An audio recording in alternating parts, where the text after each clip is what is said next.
Welcome to Sairam Educational Channel.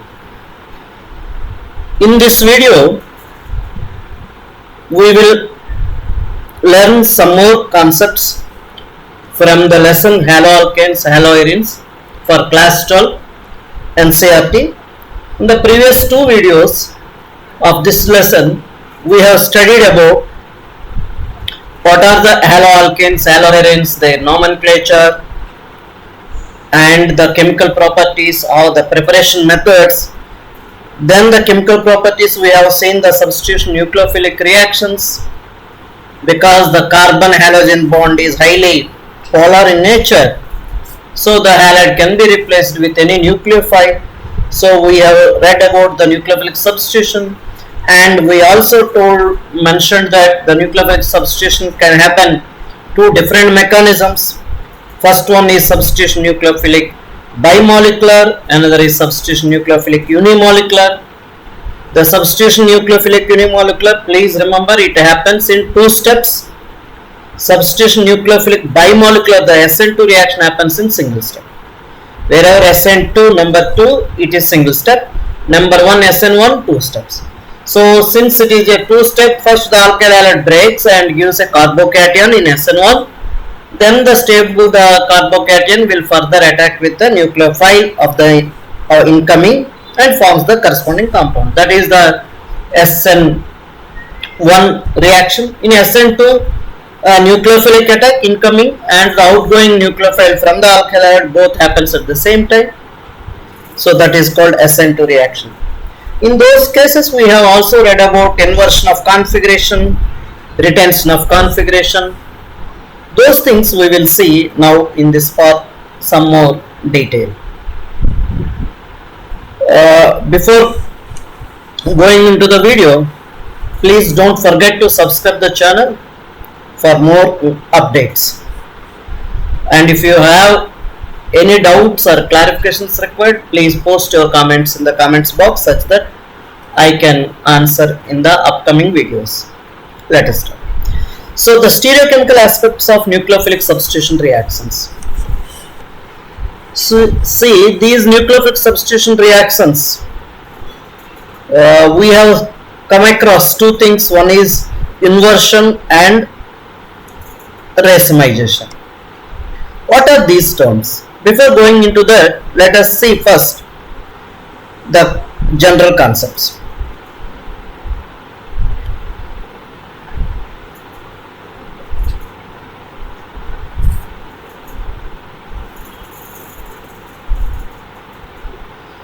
So for example, if you can see, there are optical activity, chirality, retention, inversion, racemization. These are the different terms we are going to learn in this part. The first one we will consider about the light.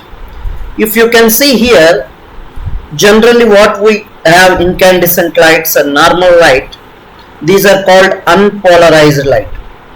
The light will go in all directions. The rays from the light goes in the all directions. So then it is called unpolarized light. Unpolarized light. Unpolarized. Polarized light.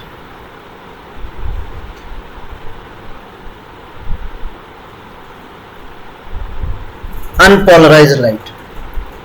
If this light passes through a Nicol prism is specially made prism. If you pass this light through a Nicol prism, then you will get a light which is called as plane polarized light, like this. The light will focus in only one particular direction and moves in one direction. So for example, it is X and Y plane. So this is called a plane polarized light. How we can obtain this plane polarized light? When you pass a normal light or unpolarized light, through a prism called as Nicol prism. It is the scientist named Nicol who has first introduced this prism, and who produced the plane polarized light, which is the plane polarized light, by passing ordinary light through Nicol prism. Now this is plane polarized light. If certain compounds through which, if the plane polarized light goes, if this light goes through a compound in a beaker, for example I took a compound in a solution form, and now this light I am passing through this one, this beaker solution, then what will happen when I pass this particular light through the solution? The direction of the light will be changed. So what will happen? This plane polarized light now rotates towards right side from the straight one previously.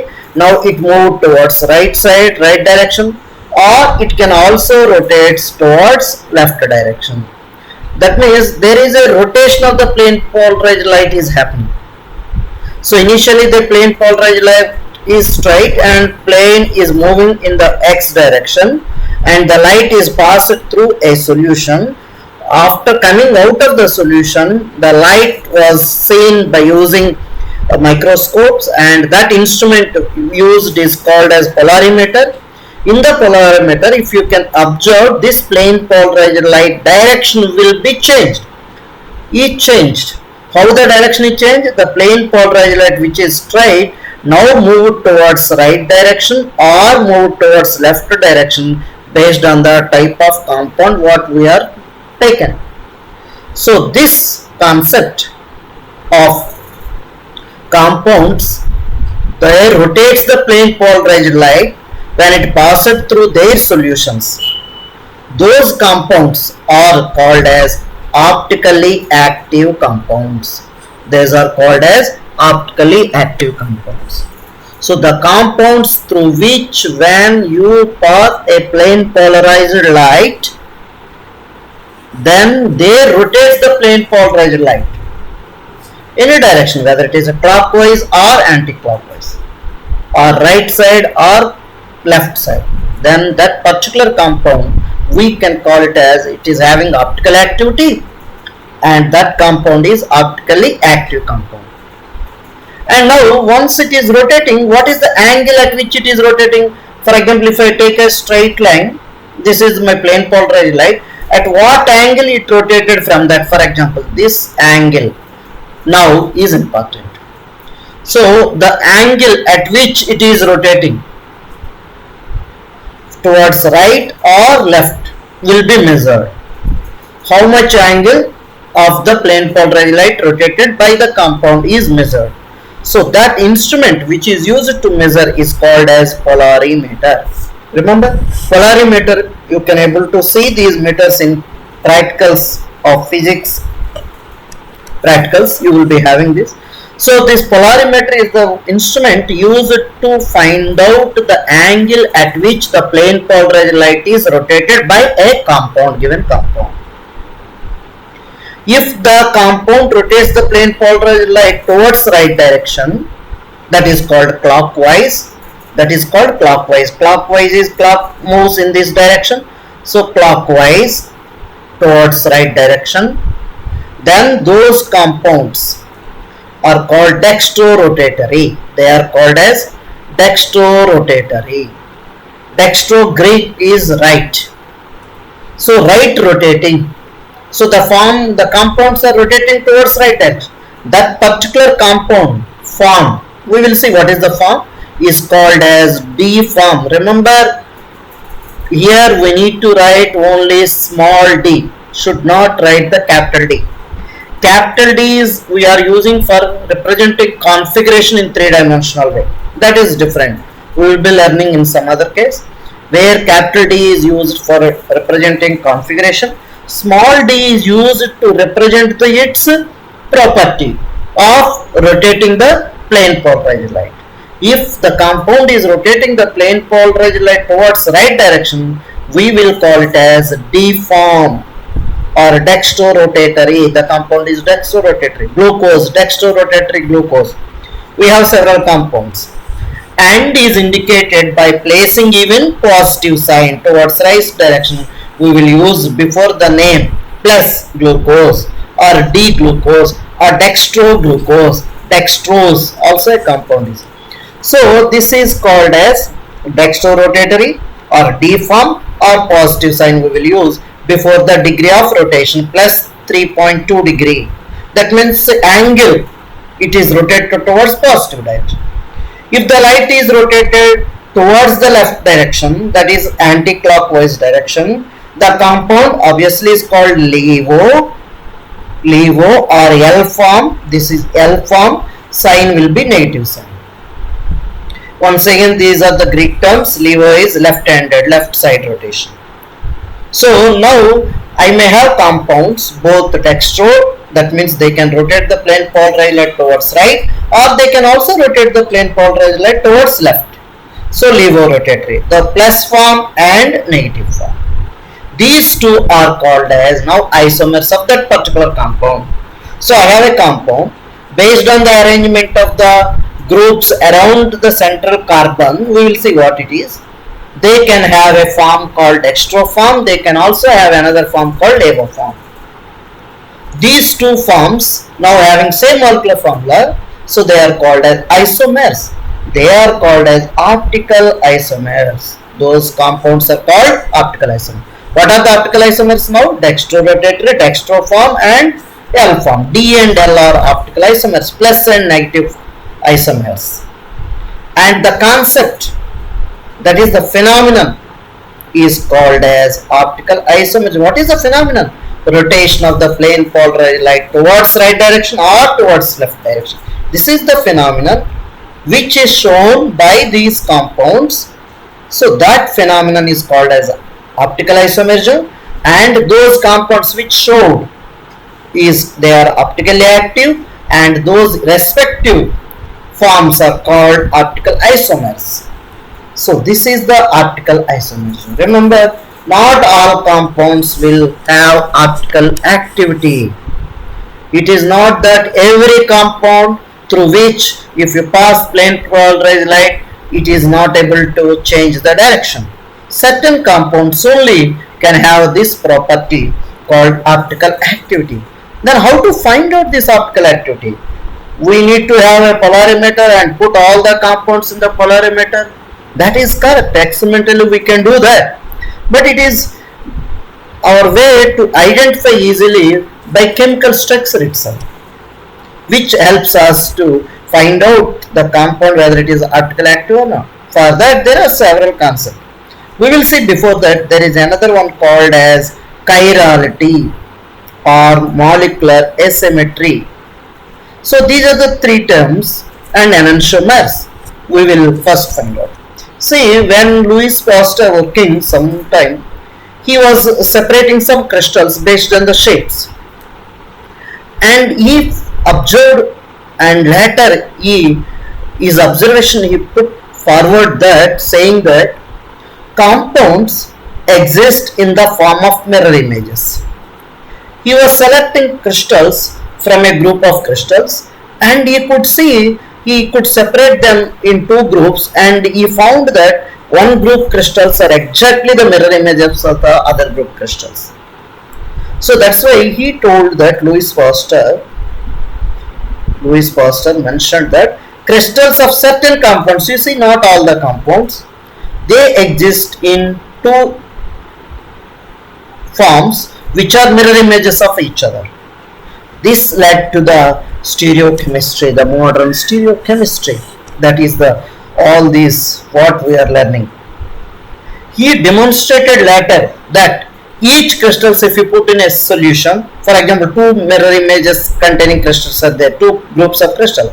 If you take one group of crystals and put in one solution, aqueous solution water, and you make the another one in aqueous solution and put into the polarimeter, and he found that both are rotating the plane polarized light in different directions.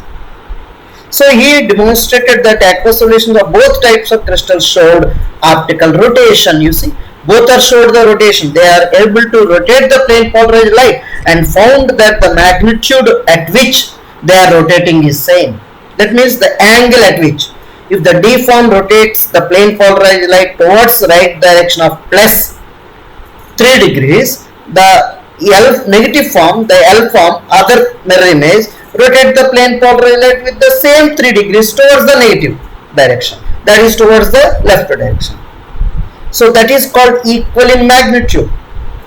if you take the solutions of equal concentration. Remember, if you are taking the same concentrations of the solutions, both are mirror images, and you made two solutions of the same concentrations. One is one mirror image one, another is another mirror image crystals. Now you checked in polarimeter, then you found both are optically active, that means both are rotating the plane polarized light, and also you found that both are having the same angle of rotations except the direction. That is, one is positive, another one is negative. So then he believed that the difference is due because optical activity, which is associated with the structure it is arranged. That is, we call it as configuration. Agree?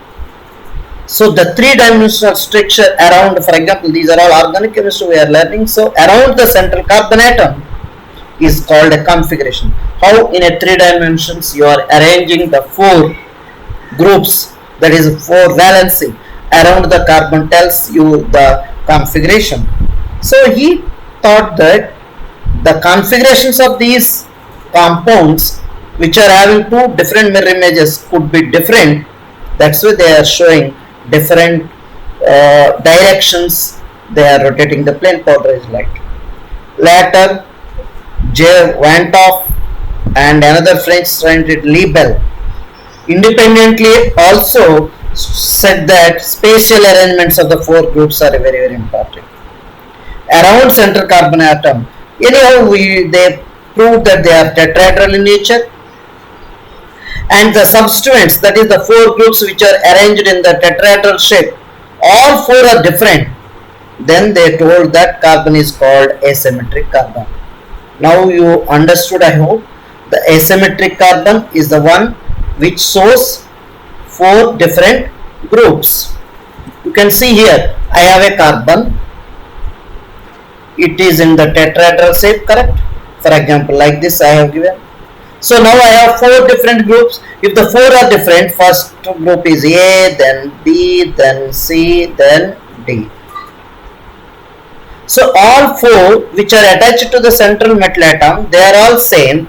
Then this is called as asymmetric carbon. Asymmetric carbon. This carbon is called as asymmetric carbon. We will represent with the star, asterisk mark. In order to know that, for example, if the carbon is having any two groups are same, then it is not a asymmetric carbon. For example, here A and here also A. Then remaining is B and C. Then it is not a asymmetric carbon. So this carbon which is having four different groups, they are called as asymmetric carbon, and that is a center is called stereo center. That means using this you can able to write configuration, different configurations in a three-dimensional way, in a tetrahedral form. Because I can replace A here and B can be here, then the shape is different. So you can have two different structures. So their center is called stereo center. Stereo center or asymmetric carbon is the carbon which is attached with the substituents of different. And what will happen if such a thing is happening? If such a thing is happening, all the groups attached to the carbon are different, then this carbon will lose its symmetry. There is no symmetry here. The compound from here to here, if I move A, same direction, opposite if I move it is C. So it doesn't have any symmetry. So that is called asymmetric compound. The compound, the molecule is called asymmetric. And now they said that this asymmetry is the responsible for the compound to show optical activity. You see, why certain compounds only rotates the plane polarized light? They said that the asymmetric center, asymmetry of the molecule, the asymmetry coming because of the asymmetric carbon, because of the stereo center. Agree? So this all happening because of the configuration, that is the arrangement of these four groups around the carbon. That's what decides the optical activity. So the symmetry and asymmetry we can see in different compounds. You can see in different compounds the symmetry and asymmetry. You see these two are symmetric in nature, circles. So this and this are mirror images of each other. If I take this glass out of this simply and place over it, it is exactly superimposable, correct? Same thing you can have superimposable.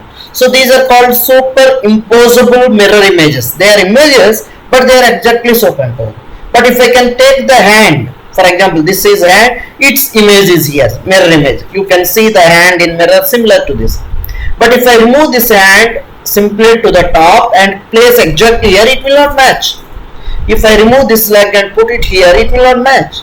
So that means these two are non-superimposable mirror images. So these are non-superimposable mirror images. These are superimposable mirror images. So here there is a symmetry. The molecule is symmetry. The compounds are symmetry. The objects are symmetric in nature.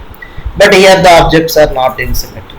So they are asymmetric. So such objects, as we understood, these objects now they can show optical activity, but these objects would not show the optical activity. So this phenomenon also called as chirality. Chirality is an object that cannot be superimposed on its mirror image, is called as chiral. The phenomenon is called chirality. Understood? So if I take an object and which is not able to superimpose on its mirror image, then the compound is called chiral. The phenomenon is called as chirality. If the chirality is there, those compounds will show optical activity.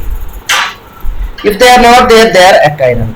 So the symmetry and asymmetry are also observed in many day-to-day things, and many objects are non-superimposable. The objects which are non-superimposable on mirror images are said to be chiral, and thus property is called chirality. And while the objects which are superimposable, they are symmetric, they are called achiral. They are not non-chiral, that is called achiral. These achiral will not show the optical activity. Remember, the chiral compounds only will show the optical above.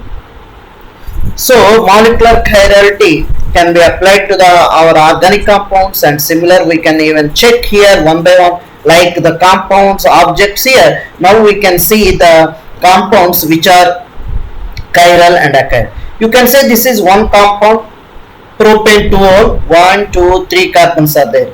Agree? Propane 2-ol. For example, if you can write the propane 2-ol, now I have a central carbon atom. Propane is 3 carbon, for example. We will write propane 2-ol. Second position I have O.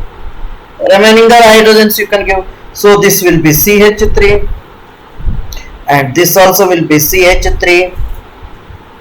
Correct? CH3, COH, this will be hydrogen. Agree? So this is propane 2-ol. The same was written here. You see the carbon CH3, H and OH. This is the representation in 3 dimensions. That is the configuration, tetrahedral shape. You know the wedge configuration, wedge representations. Correct? Wedge and dashed lines. So now A is the compound of that. Its mirror image is B. Whether this mirror image is superimposable on each other, that's what we should see. A and B. When B rotates 180 degrees, I will get the compound called C. Now C is exactly of A. That means C, if I take and see, it looks as it is A. That means they are superimposable each other. A and B are superimposable each other. If they are superimposable, the compounds are achiral. So that's why the molecule is now achiral. Since it is achiral, it does not have an optical center, stereo center, so it will not show optical activity. So this is not showing optical activity. Clear? So this is the way we can able to find out.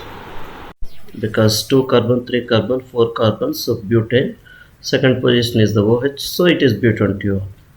So this carbon, the center carbon, which was not mentioned here, it is a junction. So this carbon is having one CH3, one ethyl group, one hydrogen, one OH. So 4 different groups are there. So this, if you take its mirror image, this is its mirror image. Clear? So this is the mirror representation with the dashed line. So you can see this is the mirror image. So this is not superimposable mirror images. These two are non-superimposable mirror images, because if you can rotate this by 180 degrees, you will get a compound which is not exactly the same of D. So F is not exactly the same of D. That means D and E are non-superimposable mirror images. If you want to check any non-superimposable mirror images or not, you can do this sequence. First you take the compound, get its mirror image, write the mirror image, and try to rotate this particular one by 180 degrees. So if you are rotating 180 degrees like it is front side, it is a line around that from back side to front side, like this rotation 180. Then you will get this compound where you have C2H5 and CH3, both are not similar. So then this is not the superimposable mirror image. So these two are non-superimposable mirror images. That's a butanol is a chiral compound, and the carbon is a symmetric carbon, chiral carbon, because it is having all four different groups. So symmetry has lost. It is a asymmetric one. So these are chiral compounds. So like this, some common examples of chiral molecules was given here: 2-chlorobutane, 2,3-dihydroxy propanol. You can just write them and try. You see this carbon, that is 2,3-dihydroxy propanol. I have OH groups 1, 2, and this is CHO, so aldehyde propanol.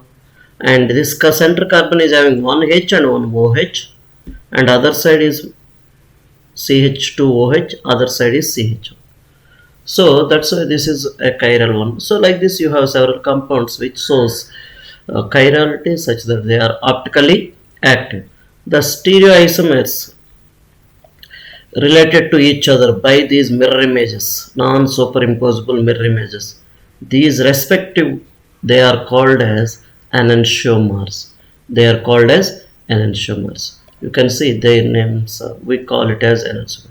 What are the enantiomers? How many we have? One is this one, another is this. So one can rotate the plane polarized light towards right, then that is D form, D enantiomer. Another one which can rotate the plane polarized light towards the opposite, that is the negative direction or left side, that is LEVO or L enantiomer. So these two non-superimposable mirror images of a particular compound are called as enantiomers. They are called as enantiomers. These enantiomers possess the properties are same, physical properties like melting point, boiling point, solubility, refractive index, everything is same. Remember, this is very important. The properties are same, physical properties. But there is one property which differs, is the rotation of the plane polarized light. So the rotation of the plane polarized light, this is the one they differ. What will happen? One will rotate towards the right side, that is dextro-rotatory. The other will rotate towards the left side, that is levo-rotatory.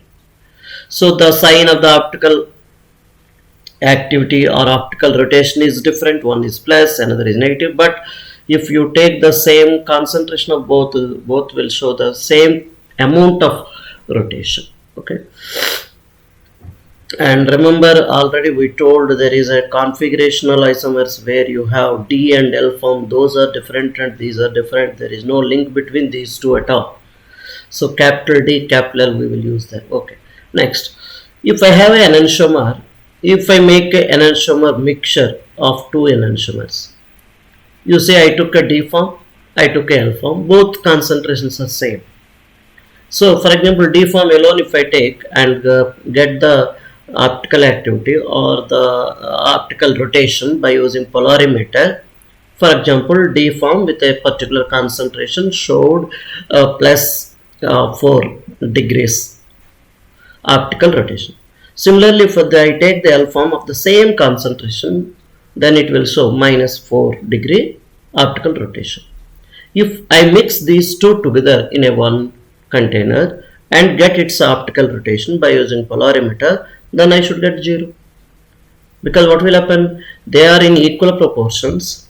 One rotated the plane polarized towards right, the other will rotate that into the back to the same 4 degrees, such that you will get a 0 optical rotation. That means optical activity is 0. Such a mixture is known as racemic mixture or racemic modification. Such a mixture is called a racemic mixture or racemic modification. That means a mixture containing two enantiomers in equal proportions, equal concentration, will have 0 optical rotation, because as the rotation due to one isomer will be cancelled by the rotation by the other isomer. So that's why this is a racemic mixture. Then how to represent racemic mixture? You know D form represented by D, L form represented by L or negative sign. Now this can be represented by using racemic mixture DL or plus or minus before the name. For example, plus minus butane toluol. So this is the racemic mixture of butane toluol. So now you are converting a optically active compound to optically inactive compound. Now the racemic mixture, we can say it is optically inactive because it is not rotating the plane polarization, as you see from the polarimeter, zero rotation. But actually if you can see D form, L form, both are rotating in opposite direction such that the total rotation becomes zero. That means you are converting a optically active compound into optically inactive compound. The process of conversion is called racemization. The process of conversion is called racemization. So that means the process of conversion of enantiomers into racemic mixture. Enantiomers optical activity is there some, whether it is plus or negative. Now racemic mixture does not have any optical activity. That's what I told. From optical active to optical inactive, you are converting them by adding another enantiomer of the equal quantity. Then that process of conversion of enantiomer into racemic mixture is called racemization. Racemization.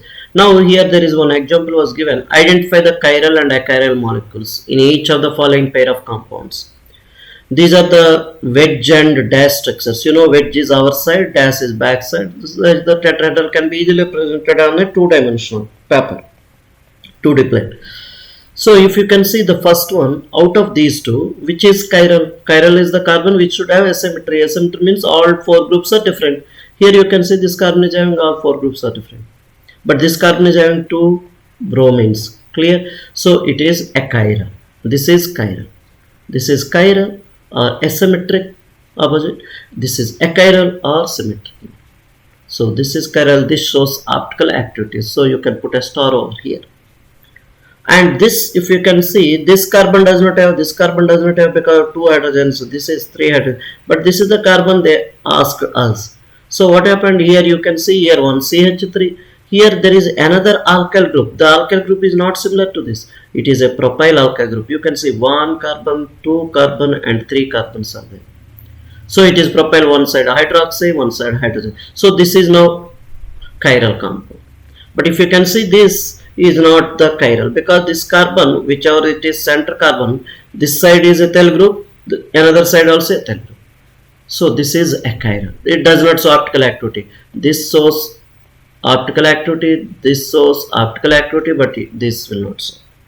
Similarly, if you can say this particular one, this primary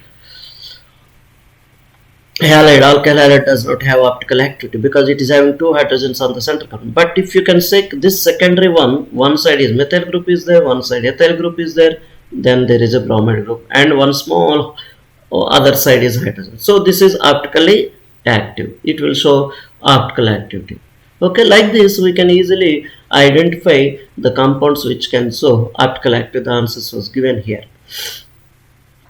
So now we have seen what is the racemic mixture, how you will get a racemic modification. So now we will see another one is called retention of configuration. What is retention of configuration?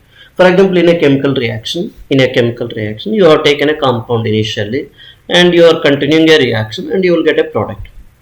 If the compound initially taken is a optical active compound, for example, if you have taken a D form and you have done the experiment and you get the D form of the product also in D form, then that is called retention of configuration. That means you are preserving the integral of the spatial arrangements. You are not altering the spatial arrangements, just you are replacing one of the atom by other one.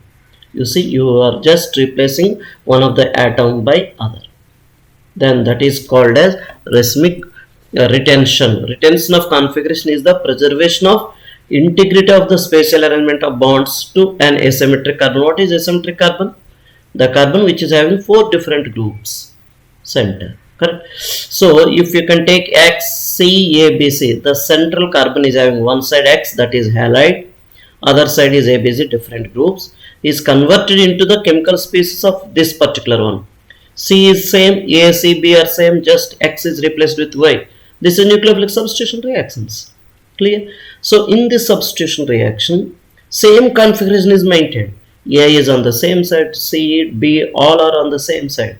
The X is just replaced with another atom or another group of atoms.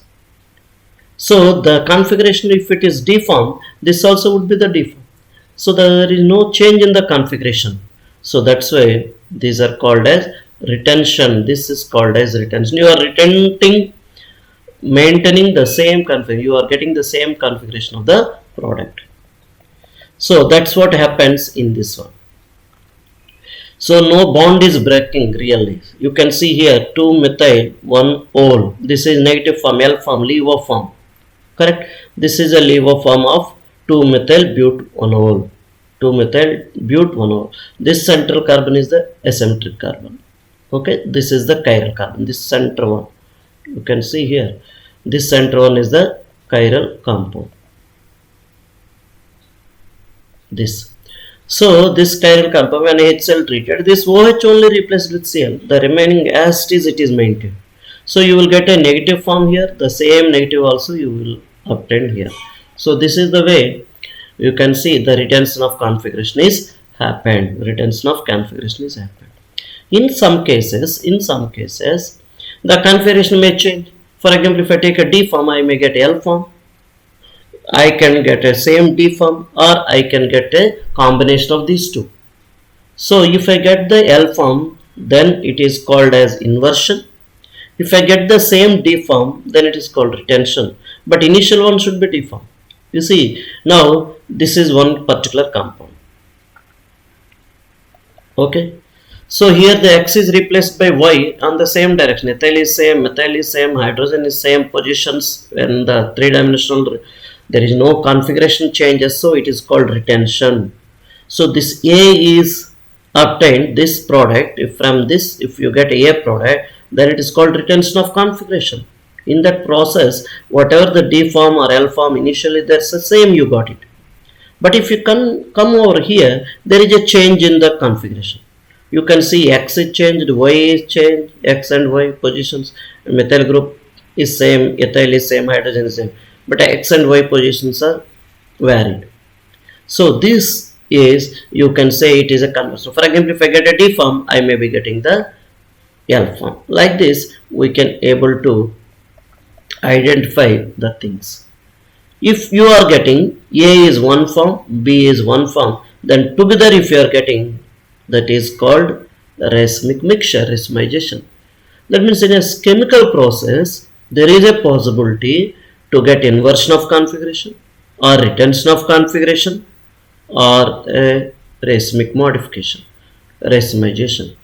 If A is the only compound obtained, the process is called retention of configuration. Clear? That's what I told you, that both are same. If it is D form, this is also D form. If it is L form, this is alpha form, because both look similar. You can see as per structure way. So this retention is happening. If B is only the compound obtained, the process is called inversion of configuration. You see, there is a change in the structure. So this is called inversion of if this is D, this could be the L form. If I am getting A and B 50-50% in another compound, then it is called as racemic mixture. Then the process, you will get a product which is optically inactive, which will not rotate the plane polarizer at either direction because it is cancels out each. So with this concept in our mind, let us see what we studied previously in SN1, SN2 reactions for optical active compounds. For optically active halides, the product formed as a result of SN2 mechanism. What is SN2 mechanism? We told it is a single step where the nucleophile here, the nucleophile attacks from the backside. That means bromine is one side initially. Now the hydroxyl group will add in the backside. You can see here. Then this is D form. Then it becomes a L form. That means you are getting a inversion of configuration. What is this? Is called inversion of configuration. So in SN2 reaction, you will get a inverted configuration. Inverted configuration. That is very clear to us because the nucleophile in SN2 reaction will attack the central carbon atom from backside. At the same time, the bromide leaving group goes from the front side. That's what happened, that inversion of configuration. Like umbrella tilted in high wind, how it happens. Similarly, it will be happening. So in SN2 reactions, optically active halides are accompanied by inversion of configuration. This is the one we need to remember, very very important. In SN2 reactions, remember SN2 reactions where a single step by which only the reaction happens, where the nucleophile, leaving nucleophile and attacking nucleophile both approaches the central carbon atom or leaves the central carbon atom at the same time in opposite directions. So in SN1 reactions, let us see in SN1. SN1 reaction, there is a two steps. First, the formation of carbocation is important. You can see here, this is alkyl halide, for example. You remove the bromide ion, then you will get a carbocation. Now this carbocation is like a triangular shape.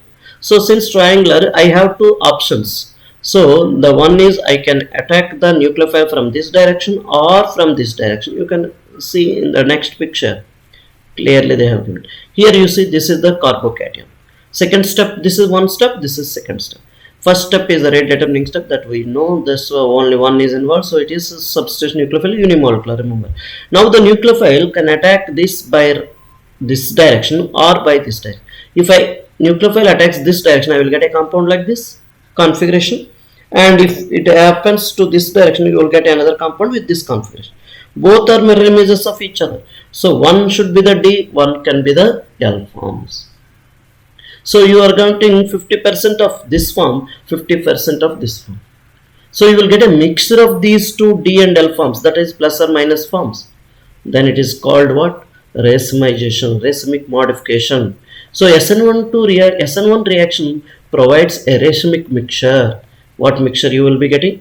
Racemic mixture. This is optically inactive. So previously you took a compound which is optically active, 2-bromobutane or 2-bromobutane optically active compound, which resulted in the formation of plus or minus 2-butanol, that is optically inactive alcohol. So this is the advantage of learning that particular optical activity. We have seen what is optical activity, how we can identify the compounds which source optical activity. So all these things was understood. Clear? So with this we will stop here. In the next video we will learn some more reactions of this alkyl halides.